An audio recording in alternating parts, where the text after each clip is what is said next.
All right, so we will start with section 9, right? The last part of section 9 is on the exam, 11 through, well, we'll get to the other one too, but no one had a question about 11, but we had this problem. What problems did Japan face after the Depression? How did it attempt to solve those problems?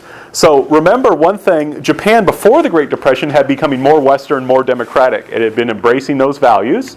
However, after the Great Depression, international trade fell apart and liberal democracy didn't seem to be able to solve those problems. And that was a really big deal for Japan because remember, Japan doesn't have any oil and it didn't actually grow enough food to feed its people. It was dependent on international trade for those things.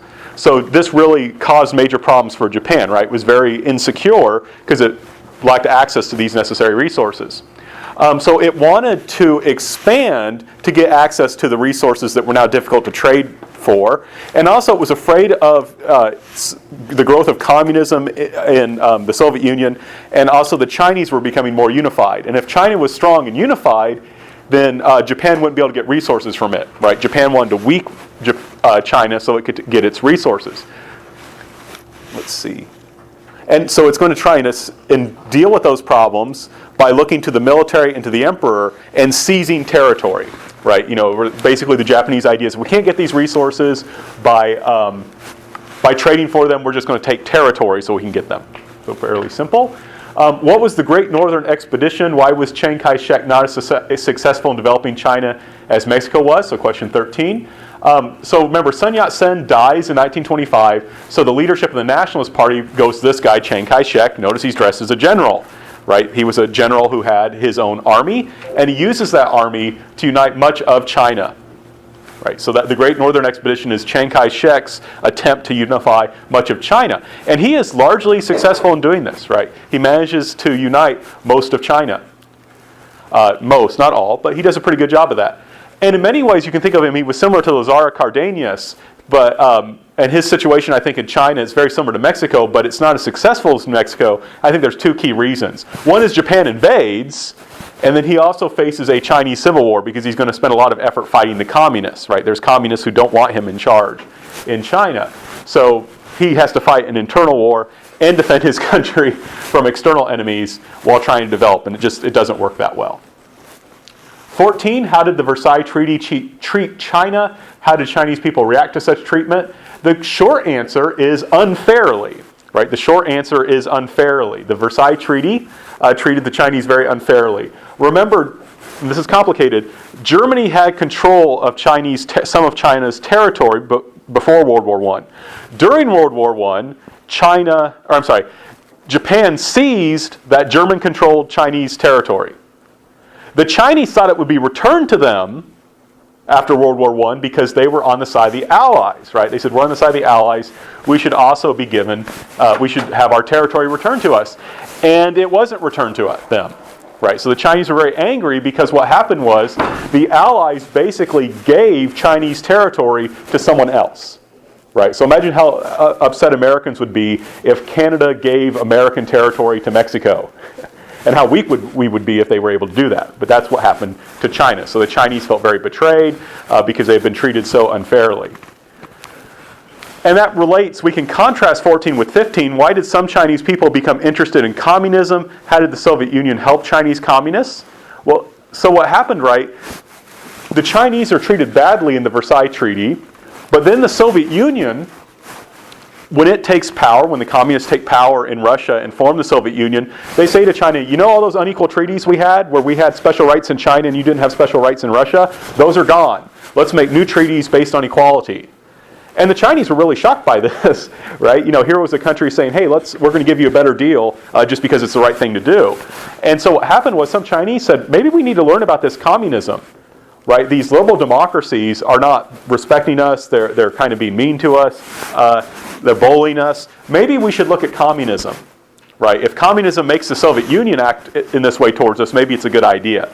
And the Soviet Union will actually send support and help organize a Chinese Communist Party. They'll send money, they'll send advisors and so forth.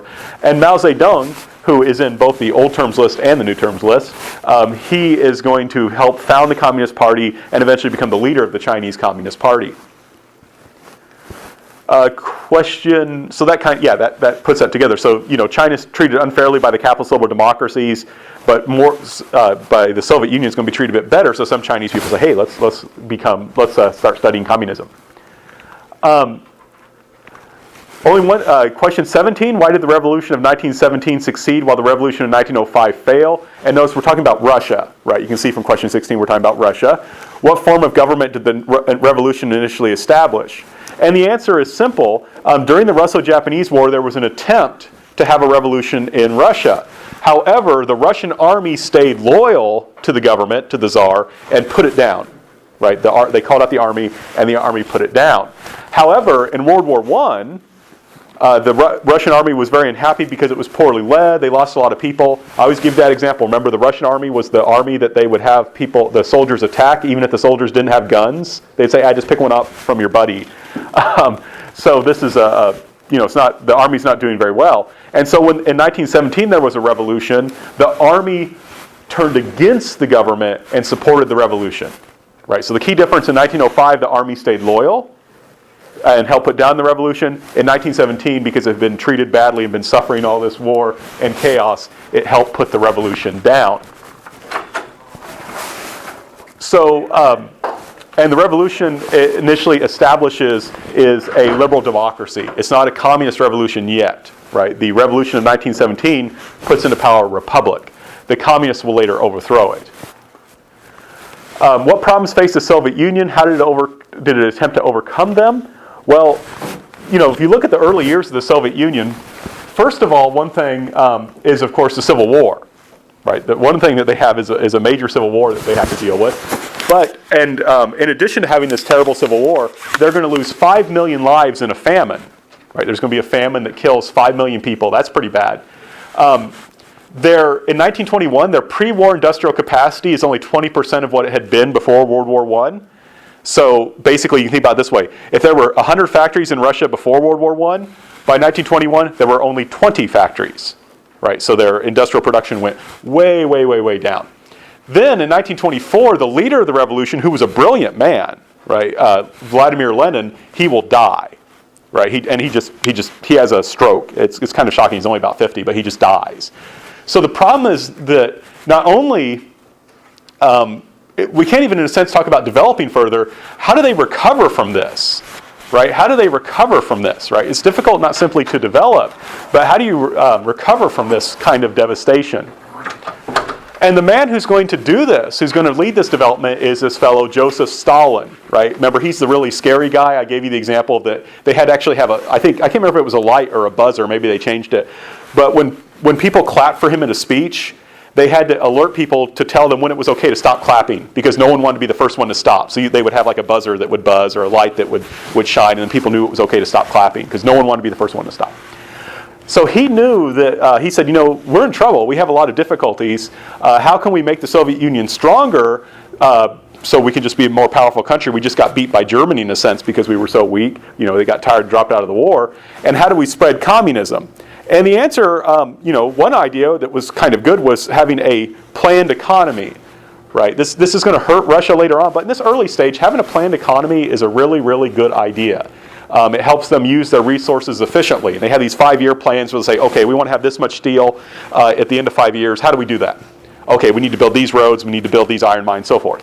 And that is a good idea.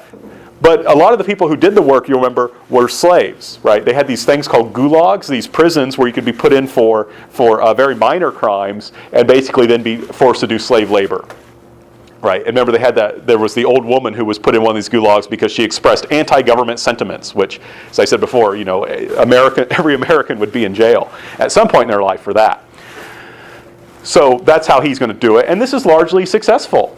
Right? It was brutal, but it was largely successful. Right? The Soviet Union is going to be much stronger in World War II than Russia was during World War I. Number 21, why did Ho Chi Minh turn away from liberal democracy and towards communism? So he's another example of a communist. He was from Vietnam, which was a French colony.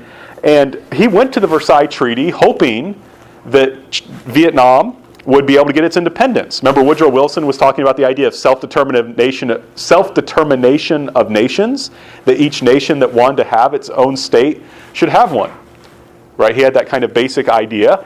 And Ho Chi Minh was attracted to that idea and thought, okay, the Western liberal democracies will support us, and he was wrong, right? Vietnam would not, national self-determination was not applied to Vietnam because it was because it was a French colony and the French had won the war. They were on the winning side. That national self-determination only applied to the losers. So he was very upset by that. But while he was in France, the French communists treated him respectfully and said, we will help you, right? We want Vietnam to also become independent because we think imperialism is wrong. So communism was appealing to him, right? He was a nationalist first. The first thing he wanted was independence for Vietnam. But he was attracted to communism because the communists were respectful to him and promised to help him, whereas the capitalist liberal democracies just wanted to kind of keep Vietnam as a colony.